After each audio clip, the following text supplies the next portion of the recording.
Mẹ ơi, nhiều lúc con có chuyện buồn con không biết tâm sự với ai được. Con nhớ mẹ lắm. Bây giờ con chỉ ước có mẹ ở bên con.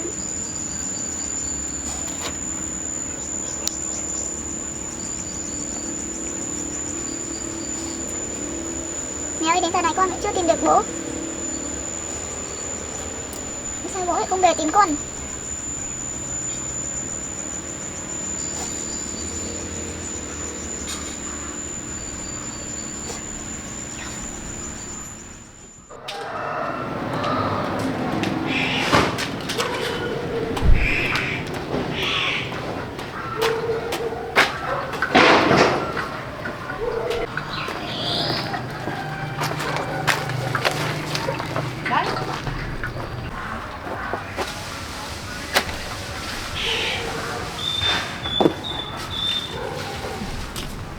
Thơm thế.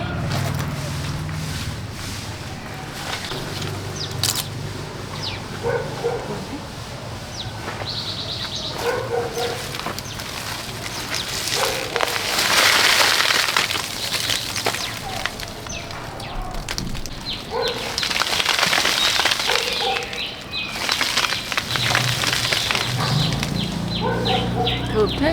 Dạ.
Còn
3.000. Vậy mua không bán? Được.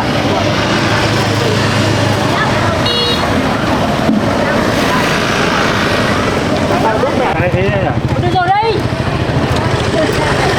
Đang bảo ăn cắt bố rồi mà. Dạ.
Về dòng thuốc ngay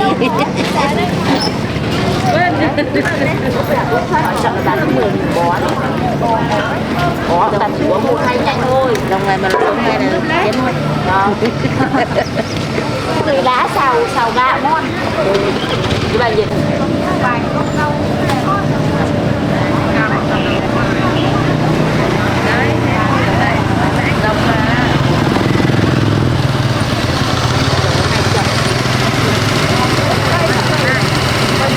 đây thì hai cuốn có này là xé ra có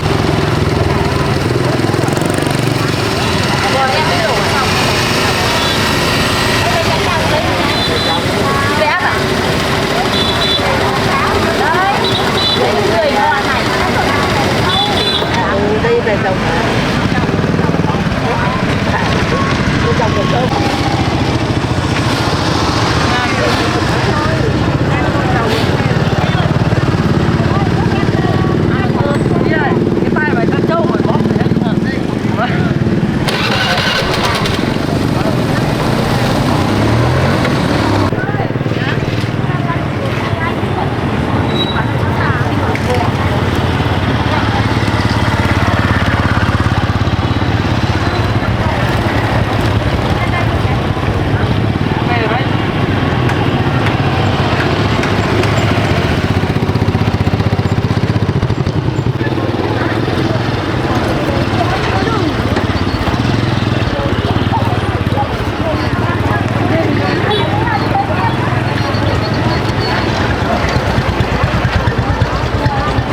Bây giờ ông đang làm gì? Tự nhiên đi như thế.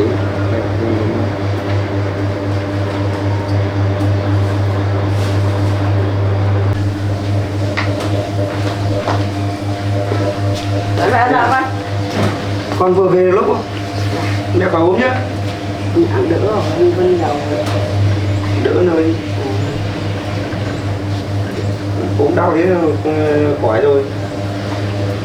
Nếu mà lấy tiền nó lên nó mua sữa lên nó lại lấy nó uống nó cứ thỉnh thoảng nó lên nó chăm mẹ thì mới đỡ nhanh như thế.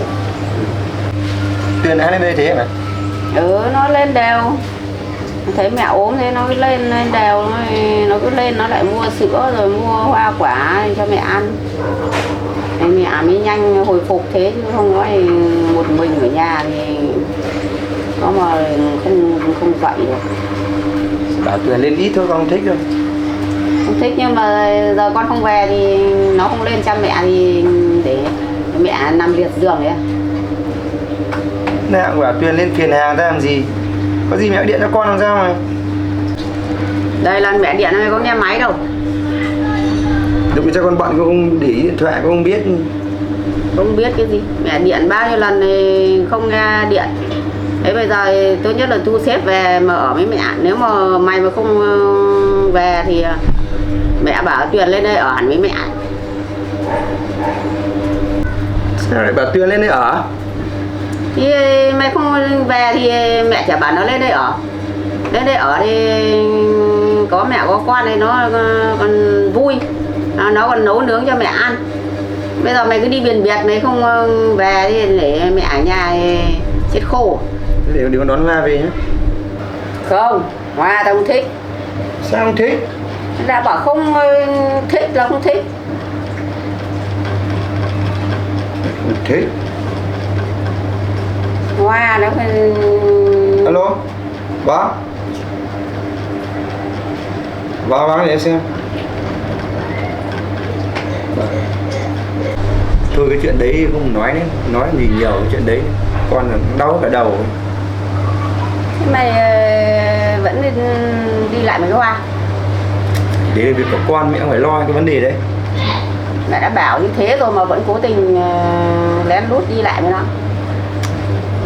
Được, không sao mà. Sao cái gì?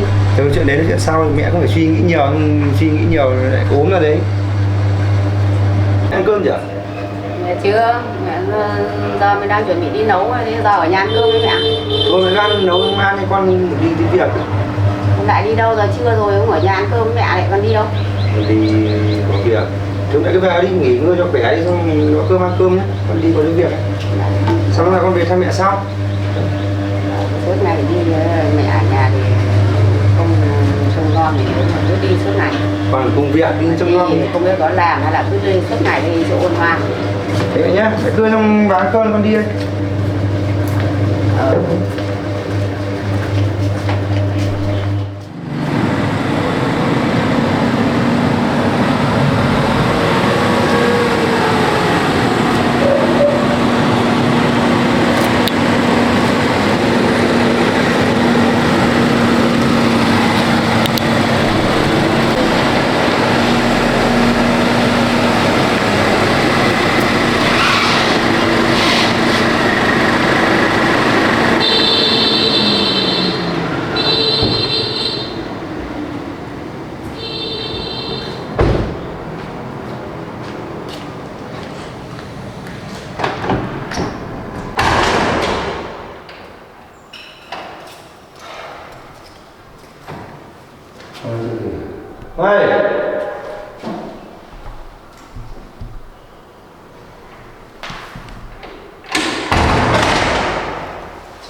Bộ này nó chưa về.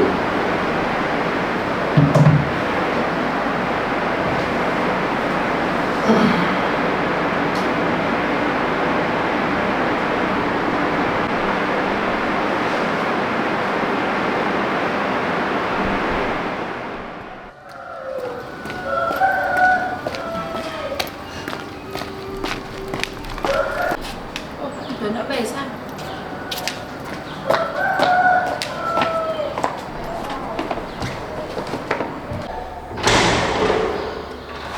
Tuấn ơi!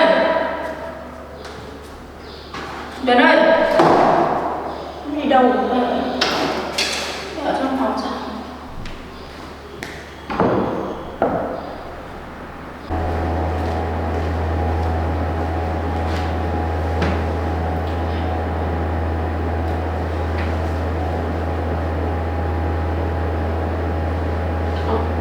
Vâng. Như vậy. Bây giờ Em ngủ đi. rồi. Em nào anh thức giấc à? Ừ, không sao. Bây giờ sao vậy? Em vừa về. Hôm nay làm gì về? Vâng, em vừa đi nổ gừng về này. Ừ. Anh bảo Anh về đâu rồi? anh xin lỗi chuyện lúc sáng. Hôm nay anh đi qua anh nhìn thấy thế nên là anh ghen. Thôi anh hiểu ra là được mà. Chứ em chẳng có gì đâu. Ừ. Đừng nghĩ chuyện như thế mà mình phải xa nhau nhé. Anh vẫn suy nghĩ kỹ lại rồi mình thấy nó chả có gì cả.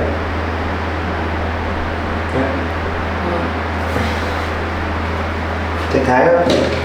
Thái bảo em đi lên chỗ Nguyên. Ừ.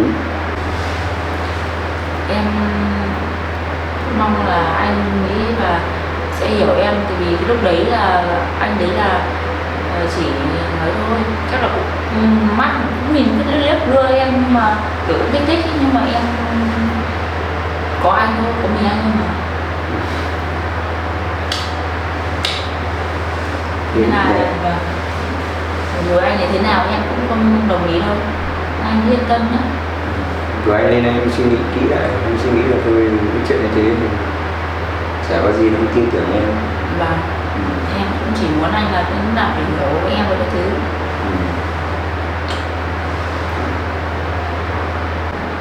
Anh ơi, hôm nay em định như là đi thăm mẹ. Thăm mẹ à? Và thăm mộ của mẹ em ấy. À, thăm mộ. Vâng. Ở đâu? Qua đây. Cũng đi cũng xa một đoạn cũng gần trên Tân An. Thế cho anh đi cùng anh đi thăm. Vâng, nếu mà anh cũng bảo đi anh đi cùng em cũng được. Thế Lần này em chắc là phải dọn tại vì cũng lâu lắm em mới lên mà. Thế em cho anh đưa lên. Vâng. Thế anh ngồi đây là em đi để em đi nấu xong rồi mà hai anh cùng đi. Cũng chưa đi nấu ăn thì xong mà ăn không được đi. Em đợi em nhé. Em có gì sang anh nấu cùng thôi. Vâng.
cho ăn ngon lắm. Thế Em ăn. em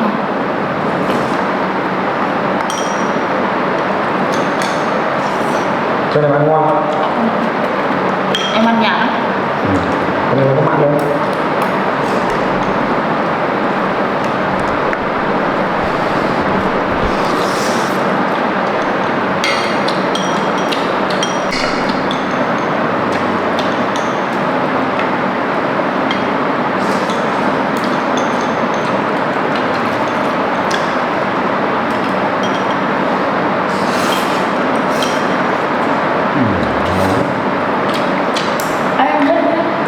Em ăn anh có trứng.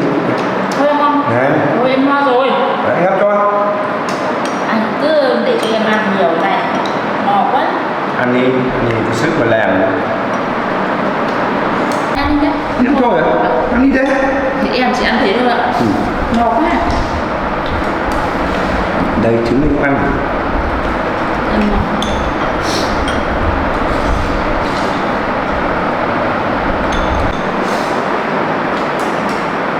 Lên luôn á. Thế em thôi. Anh như nó để em ơi. Thôi anh ăn ngon.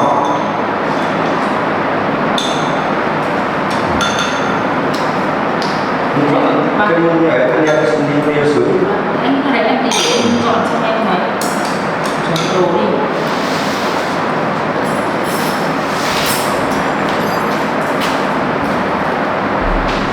Đi ra sớm thì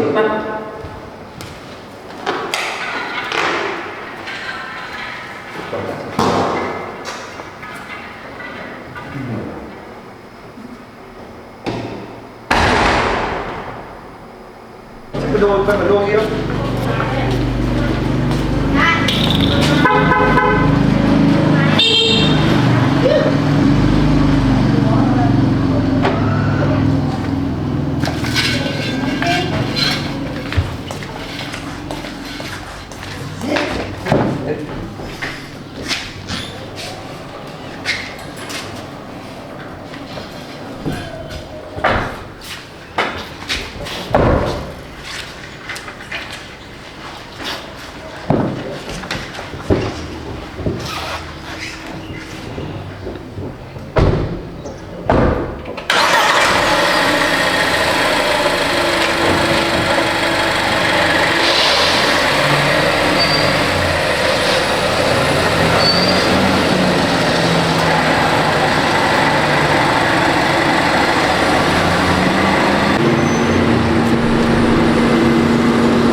Em mất lâu. À mẹ em thì mất rồi anh ạ. Mất từ lúc em còn bé mà. Thế bố em thì bỏ em đi từ lúc bé, tại vì lúc đấy em còn bé nên là vẫn chưa biết mặt bố anh ạ. Thế ra còn nhớ mẹ không? Mẹ em mất từ lúc em cũng còn bé ấy. Xong rồi bố thì chắc là lúc đấy cũng hoàn cảnh, xong là ông ấy bỏ đi thì lúc đấy em bé mà không nhìn thấy, lúc đấy em chưa biết mặt bố của em là ai cả. Và xong rồi người ta mới đưa em vào trại trẻ mồ côi ấy. Thế xong em lớn thì em mới đi ra ngoài ấy nhỉ, ra ngoài làm ăn thì em tự làm tự ăn thôi, chả có ai với, có người ta thương người ta cho ít tiền để mình làm nhà các thứ ấy, sắm quần áo. Thế mẹ em làm sao mà mất qua đời? Mẹ em hồi xưa bị bệnh anh ạ. Bệnh à? Vâng, bệnh nghèo nên là bởi em không có tiền chữa chạy với mẹ ấy. Thế em là có một mình em, mẹ đẻ lên một mình em thôi à? Vâng, mình em. Thế từ lúc đấy giờ bố cũng không về thăm em? Vâng, ông đi từ đấy giờ là mất tích luôn, có liên lạc với em đâu. Thế em không đi tìm bố à? Em bây giờ em không có ấy đâu. Em không biết địa chỉ với là các thứ, bây giờ không có gì để liên lạc với ông, khó anh ạ. Kể ra hồi xưa mà bố em đi thì để lại số điện thoại hoặc là để cái gì đấy thì em không biết, nhưng mà ông đi cũng chả để lại cái gì cả. Thế khó tìm. Vâng. Biết đâu một ngày bố lại về. Em cũng mong thế. Anh ơi, gần đến rồi đấy. Kia chưa, chắc ở trước mặt kìa. Anh nhìn thấy. Vâng.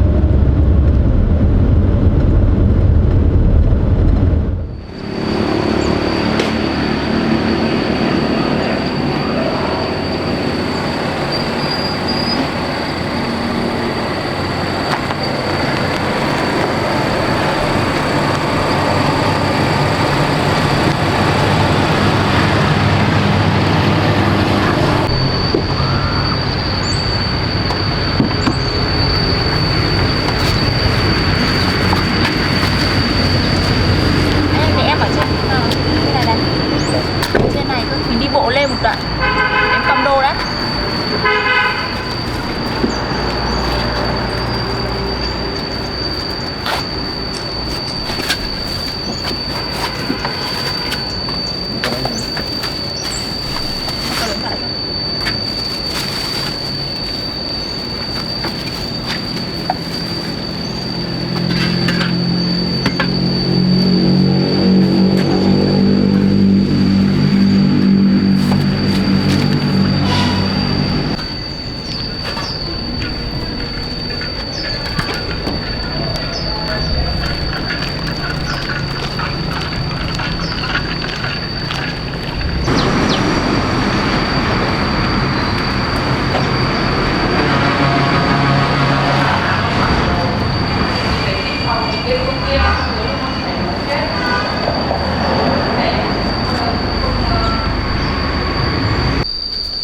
Đây em. Vâng, anh ơi, một mẹ em ở dưới này. Xuống dưới này.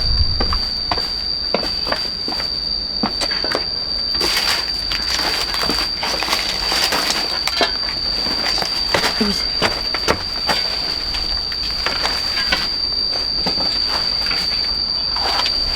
Đấy anh ơi, dưới này. Anh có bật lửa đấy không? Anh có. Thế em bật lửa em thắp hương cho mẹ em tí cơ.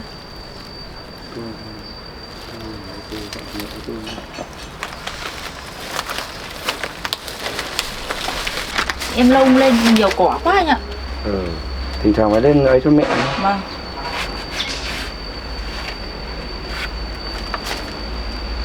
Cho em mượn.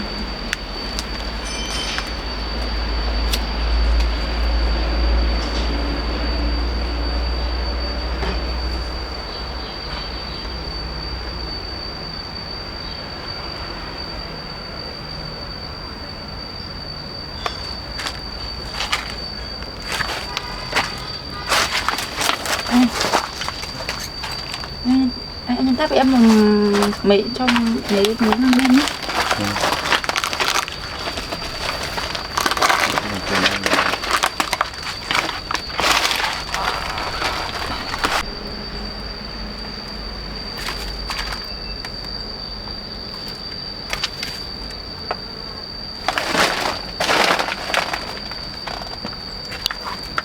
Đúng không?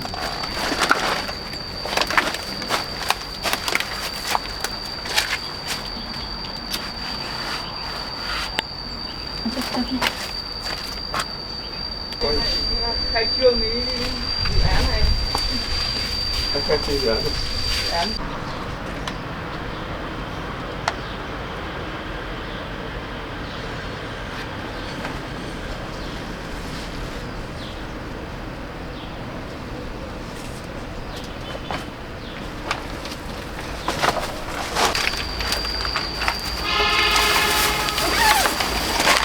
Cái liền này anh có này. Lên sao đây?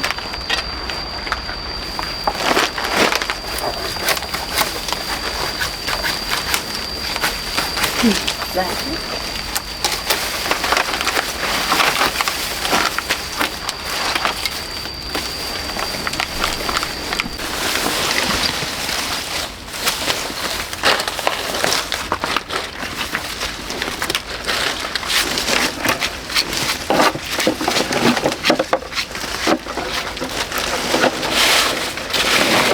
Lá hết rồi.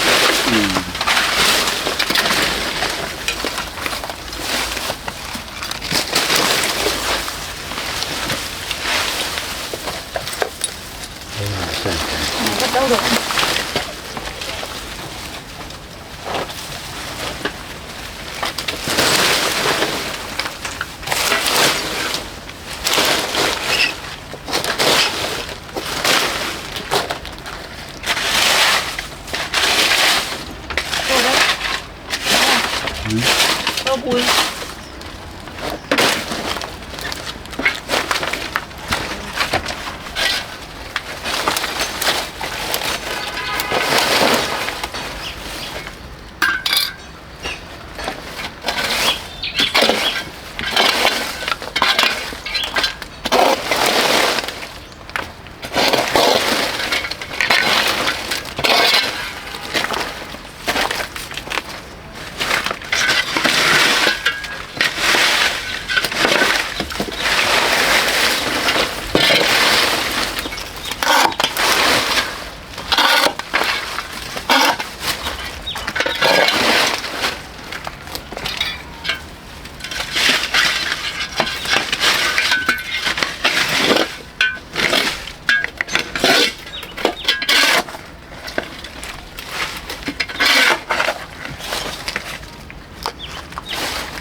Mỡ này nhá.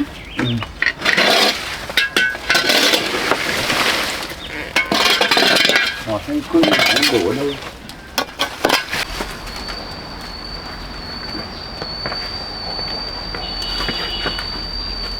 Mà đến đâu, đồ đến đâu rồi? Đây em ở dưới này.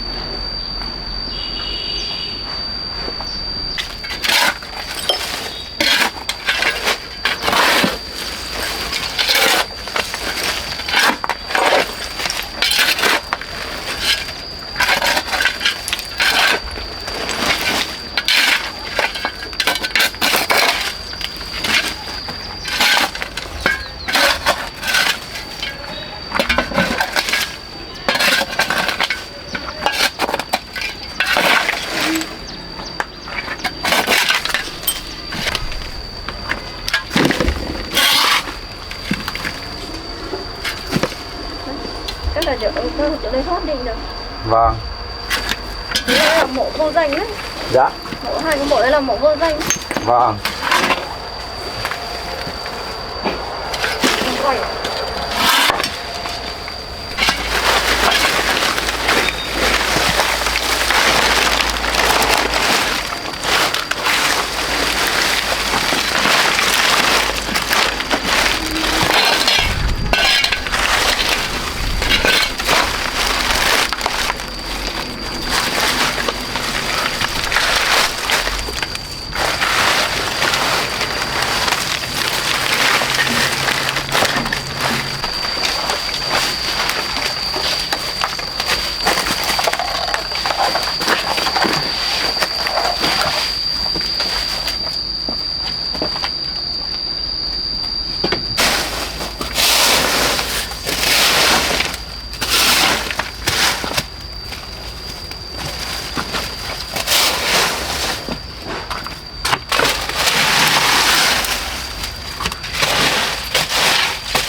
Vẽ hết từ xong tưới nước xuống đến xong em thử xuống cái bao không? Chứ em thử ô tô xem nào.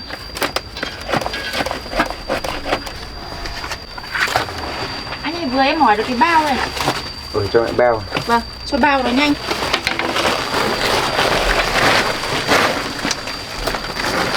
Đấy thôi cứ để riêng ra. Thế em phanh gì anh? Để nhó. Anh phanh cho anh.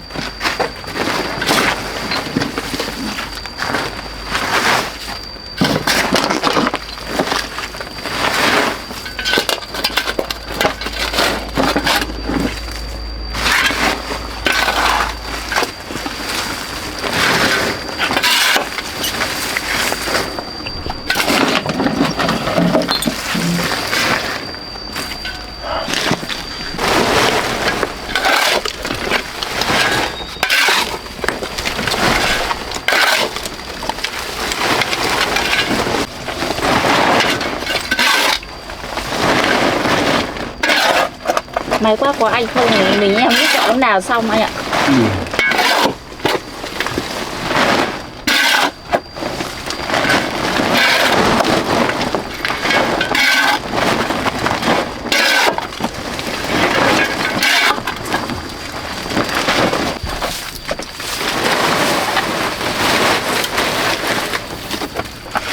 Rồi, không hót đâu, cái hót đâu nhỉ? Cho em vào đây.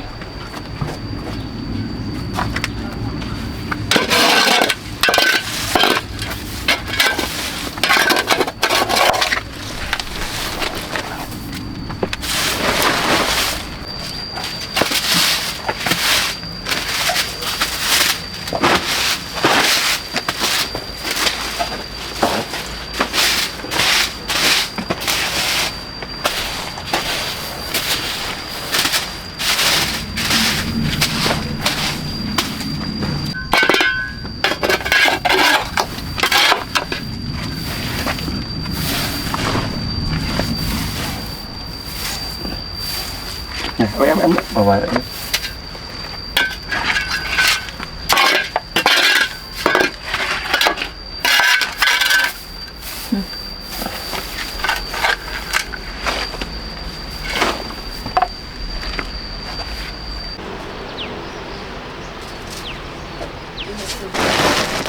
Thôi cái đây mẹ để anh mang này đi. Vâng ạ.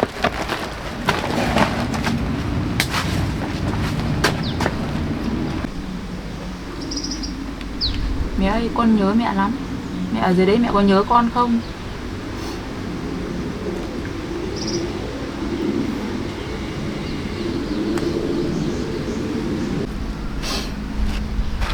Mẹ ở dưới đấy mẹ phù hộ cho con nhé.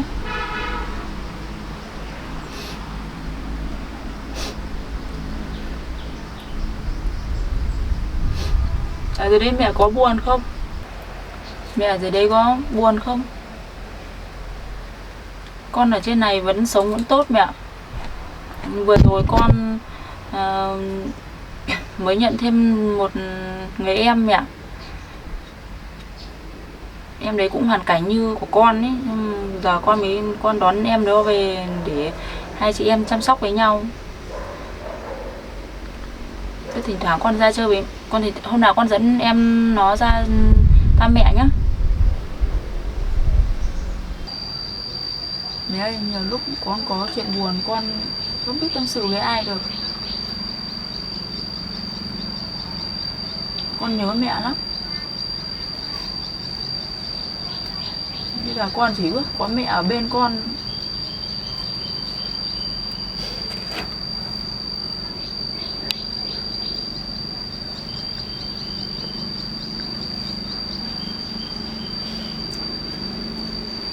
Mẹ ơi, đến giờ này con vẫn chưa tìm được bố. Sao bố lại không về tìm con?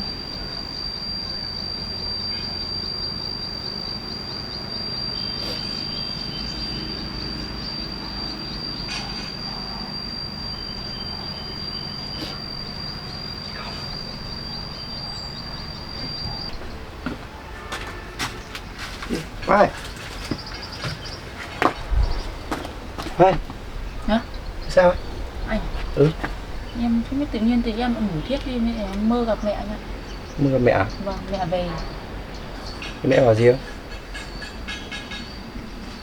Mẹ không nói gì, chỉ gặp vuốt ve em thế xong rồi mẹ đi. Thôi. Thế rồi. Thôi thế khai vấn mẹ đi xong rồi dọn ăn về. Trưa rồi nhé. Đi. Mẹ ơi, con về đây.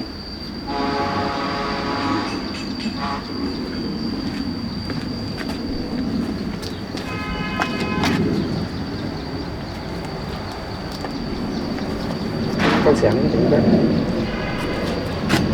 Mẹ ơi, con về nhá.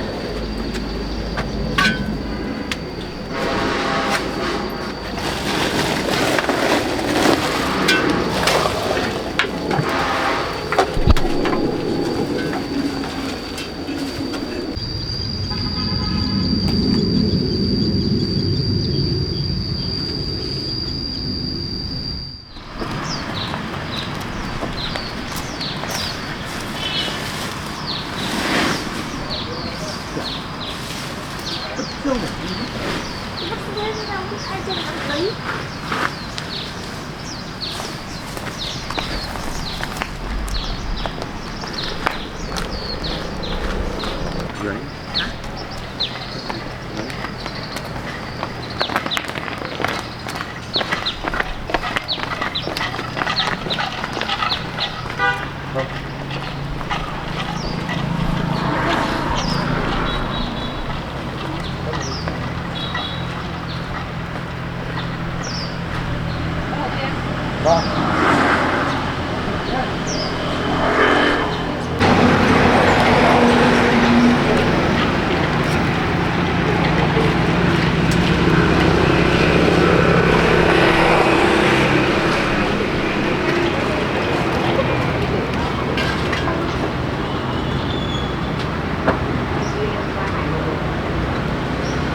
Thế lúc ấy Hoa gặp mẹ thật à? Vâng, em đi lúc đấy lại thấy mơ mẹ về gặp em và người vuốt tóc em anh ạ. À thế á? Vâng. Mẹ lại không nói gì đâu, thế cười. Thế có nhớ mẹ không? Em có chứ anh. Thế thỉnh thoảng lên thăm dọn mộ mẹ cho mẹ ấy để... Thời gian vừa rồi em cũng bận nhiều việc nên là cũng không lên được, nên hôm nào em dẫn Thái lên anh ạ. Thế là dẫn Thái lên. Chắc là mẹ nhớ em lắm, dưới đấy mẹ nhớ em lắm. Vâng.